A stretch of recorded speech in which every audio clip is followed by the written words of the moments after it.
हमारा अभी जो चैप्टर चल रहा है सीआरपीसी में वो है चैप्टर 14। 190 से लेकर 196 तक हमने पढ़ लिया था। आज हम जानेंगे बहुत ही इंपॉर्टेंट टॉपिक है 197, यानी जज और सरकारी जो नौकर है, यानी सरकारी कार्यरत जो है व्यक्ति, उसका अभियोग कैसे लाया जाता है, उसका प्रोसिक्यूशन कैसे चलता है। तो आइए, और कब चलता है, तो आइए क्लॉज 1 में जानते हैं। When any person who is और वाज अ जज और मजिस्ट्रेट, जो व्यक्ति जज है या मजिस्ट्रेट है और पब्लिक सर्वेंट या पब्लिक सर्वेंट है, not removable from his office save by or with the sensations of the government is accused of any offense alleged to have been committed by him। और ऐसा व्यक्ति है, ठीक है, जिसको हटाने के लिए, यानी जिसको परमानेंट हटाने के लिए उसका मतलब पीरियर परमिशन चाहिए गवर्नमेंट का, ठीक है। बिना पीरियर गवर्नमेंट के परमिशन के जिस व्यक्ति को आप हटा नहीं सकते, वैसा पब्लिक सर्वेंट, जज और मजिस्ट्रेट है, ठीक है। उसके बाद अगर उस पर आरोप लगाया जाता है कि उसने अपराध किया, have been committed by him, उसके द्वारा अपराध किया गया, while acting or purporting to act in the discharge of his official duty, जब वह ऑफिशियल ड्यूटी पर था, यानी कि अपना जो उसका काम था, ठीक है, वह काम वह कर रहा था, अपना ड्यूटी निभा रहा था, उस वक्त ऐसा काम हुआ। No court shall take cognizance, जो कोर्ट है वह कॉग्निजेंस नहीं लेगा ऑफ सच ऑफेंस, उस ऑफेंस का, except with the previous sensation, यानी कि बिना प्रीवियस, या किससे लेना है वो हम आगे पढ़ेंगे, ठीक है। अब बिना प्रीवियस परमिशन लिए हुए जो कोर्ट है, वो ऐसा व्यक्ति का, जो हमने ऊपर पढ़ा है, उसका कॉग्निजेंस नहीं ले सकता। सेव एज अदरवाइज, ये जानना है, और save as otherwise provided in the Lokpal and Lokayukta act 2013, और जो लोकायुक्त या लोकपाल में दिया गया है उसको छोड़कर। ये बोल रहा है, in the case of a person who is employed और एज द केस में B was at the time of commission of the alleged offense employed in the connection with the affairs of the union, जो व्यक्ति, ठीक है, जो व्यक्ति employed था जब उस पर यह इल्जाम लगाया गया, तब वह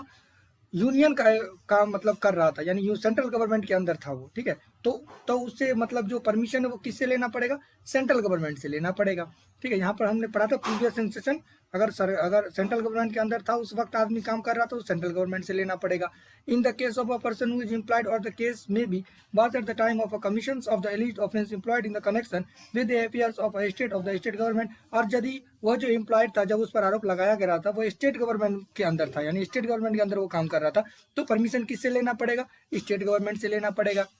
अब यहाँ पर है, provided that where the alleged offence was committed by a person refer to in clause B. अब इसमें प्रोवाइडेड दैट में लिखा गया है, जो अपराध किया गया है, यानी कि जो आरोप लगाया गया है, वो क्लॉज बी के तहत, यानी बी मतलब कौन है, यानी स्टेट गवर्नमेंट का काम कर रहा था, ठीक है। During the period while a proclamation issued under clause 1 of article 356 of the constitution was in force in a state, B will apply as if for the expression state government occurring therein the expression central government were substituted. इसमें कहा जा रहा है कि जब national emergency रहेगा, हमने B में क्या पढ़ा था, बी में पढ़ा था कि जो स्टेट गवर्नमेंट का आदमी है तो स्टेट गवर्नमेंट से परमिशन लेना पड़ेगा, लेकिन यहाँ पर है कि स्टेट में इमरजेंसी है, नेशनल इमरजेंसी लगा हुआ है, तो फिर जहाँ पर स्टेट गवर्नमेंट की जगह हमको सेंट्रल गवर्नमेंट से ही परमिशन लेना पड़ेगा। एक्सप्लेनेशन में पढ़ते हैं, for the removal of the doubts it is hereby declared that no sensation shall be required, किसी भी मतलब डाउट को हटाने के लिए यह घोषित किया जाता है कि जो पीरियर परमिशन है, ठीक है, वो नहीं लगेगा। कब नहीं लगेगा, जब public servant accuse of any offence alleged to have been committed under section 166A, 166B, 354, 354A, 354B, 354C, 354D, 370, 375, 376, 376A, 376C, 376D, 509 of the Indian penal code. यानी ऊपर हमने जितना भी सेक्शंस पढ़ा है, ठीक है, ऊपर मतलब यहाँ से लेकर एक्सप्लेनेशन में, अगर इसका ये आरोप उन लोगों पर लगता है, अगर ये चार्जेस पब्लिक सर्वेंट पर लग जाता है, तो जो कोर्ट है वो कॉग्निजेंस ले सकती है, ठीक है। उसमें पीरियर परमिशन का आवश्यकता नहीं पड़ेगा, ठीक है, कोई परमिशन की जरूरत नहीं है, आप कॉग्निजेंस ले सकते हैं। 2 बोल रहा है, no court shall take cognizance of any offence alleged to have been committed by any members of the armed force of the union while acting or purporting to act in the discharge of his official duty except with the previous sanctions of the central government। तो इसमें कहा जा रहा है कि जो court है वो कॉग्निजेंस नहीं लेगा अगर कोई भी ऑफेंस, जो ऑफेंस है वह किया गया है आर्म फोर्स के द्वारा, ठीक है, जब वह अपना ड्यूटी कर रहा था तब, अपना ऑफिशियल ड्यूटी था तब, ठीक है। Except with the previous sensation of the central government, यानी कि सेंट्रल गवर्नमेंट के परमिशन के बिना, ठीक है, सेंट्रल गवर्नमेंट से परमिशन लेकर वो आर्म फोर्स के खिलाफ कॉग्निजेंस ले सकता है। यद्यपि अगर उसके अलावा नहीं ले सकता, खुद से नहीं ले सकता कॉग्निजेंस, ठीक है। तो सेंट्रल गवर्नमेंट का जरूरत पड़ेगा। थर्ड, द स्टेट गवर्नमेंट में by notification direct that the provision of subsection 2 shall apply to such class or category of the members of the force charged with the maintenance of public order as may be specified therein where they may be serving, and thereupon the provision of that subsection will apply as if for the expression central government occurring there is the expression state government where substituted। इसमें कहा जा रहा है कि जो state government है वह direct कर सकता है बाय नोटिफिकेशन, ठीक है, नोटिस देकर, कि जो सब सेक्शन का 2 का मतलब है, जैसे आर्म फोर्स के बारे में है कि जब वो अपना ड्यूटी कर रहा होगा तो फिर सेंट्रल गवर्नमेंट से परमिशन लेना होगा, उस समय में अगर कोई अपराध होता है तो वही बात ये बोल रहा है कि जो सेक्शन 2 है ना वो अप्लाई होगा, कि वो डायरेक्ट कर सकता है किस पर अप्लाई करना है, क्लास और category of the member of the force. अगर स्टेट गवर्नमेंट भी चाहे तो वो भी क्लास या किसी कैटेगरी को, ठीक है, जो फोर्स का मेंबर है जिसको पब्लिक ऑर्डर दिया गया है, यानी पब्लिक ऑर्डर को मेंटेनेंस करने के लिए दिया गया है, पब्लिक में काम करता है, ठीक है, तो वो स्पेसिफाइड कर सकता है कि जो भी, ठीक है, जो भी सब सेक्शन 2 में दिया गया है वह अप्लाई होगा उस पर, जिसको वो नोटिफिकेशन करेगा, मतलब जिसको वो स्पेसिफाई करेगा अपने ऑर्डर में, उस पर सेक्शन 2 अप्लाई होगा। बस वहां पर जो सेंट्रल गवर्नमेंट है ना यहाँ पर, हाँ, वहां पर वो स्टेट गवर्नमेंट हो जाएगा। यानी कि जो आर्म्ड फोर्स है अगर उस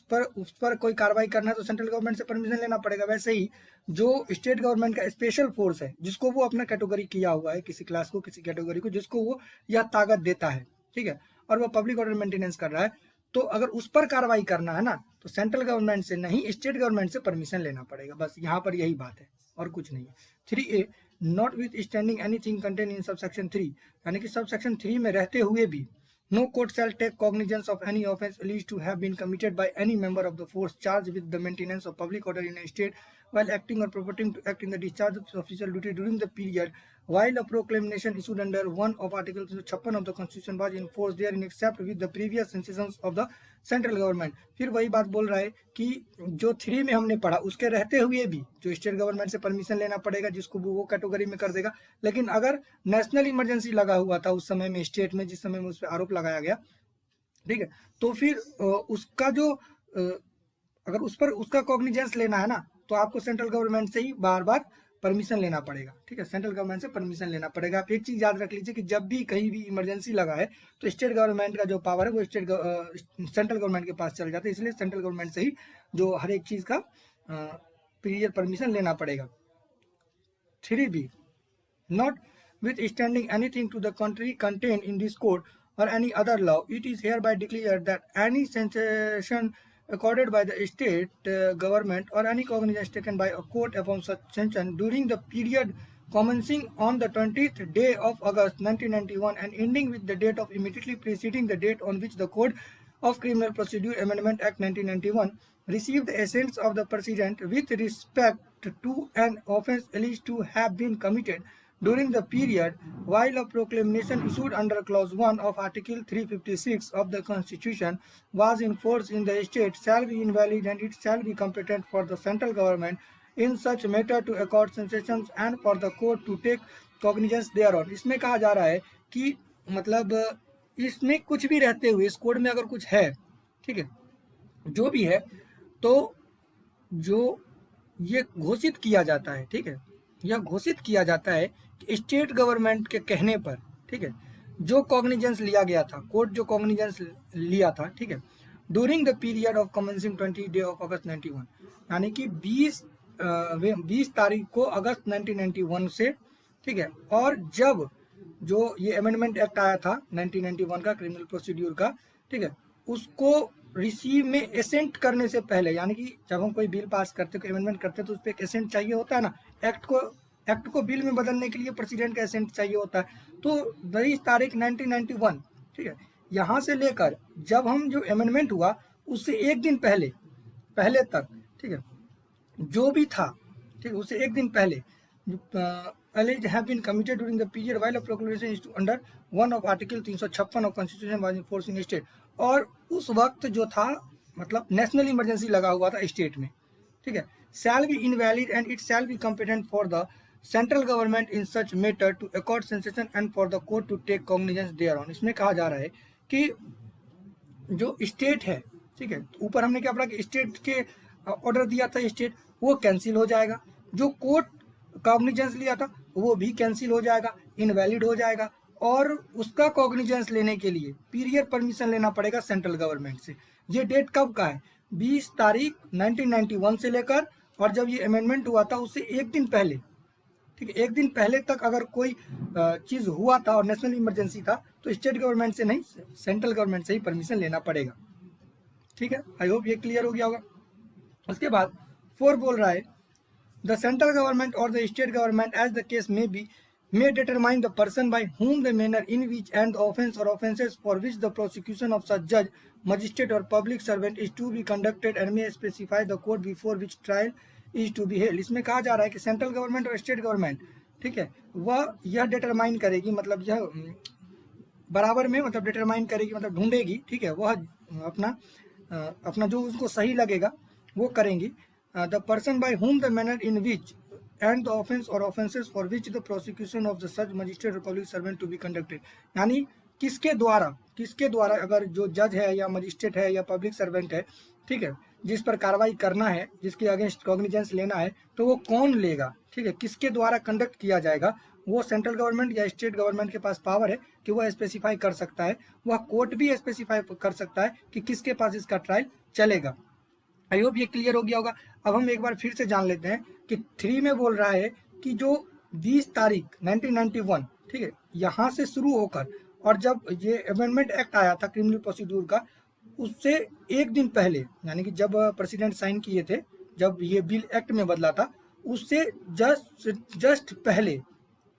पहले एक दिन पहले, ठीक है, तब तक अगर स्टेट में नेशनल इमरजेंसी था और स्टेट कोई भी घोषणा किया हुआ था, ठीक है, कोई भी कॉग्निजेंस अगर लिया हुआ था, तो वो सब कैंसिल हो जाएगा और कॉग्निजेंस लेने के लिए स्टेट गवर्नमेंट से पीरियड परमिशन लेना पड़ेगा। ये इतना इंपॉर्टेंट नहीं है, आपको कहीं पर पूछा नहीं जाएगा, चाहे वो आपका प्रीलिमिनरी एग्जाम हो, चाहे कोर्ट हो, चाहे आपका हायर जुडिशरी के एग्जाम हो, ये पूछा कहीं नहीं जाता। आई होप ये क्लियर हो गया होगा। आज का वीडियो यहीं समाप्त करते हैं। जय हिंद। नेक्स्ट हम 199 पढ़ेंगे, मतलब ये चैप्टर खत्म।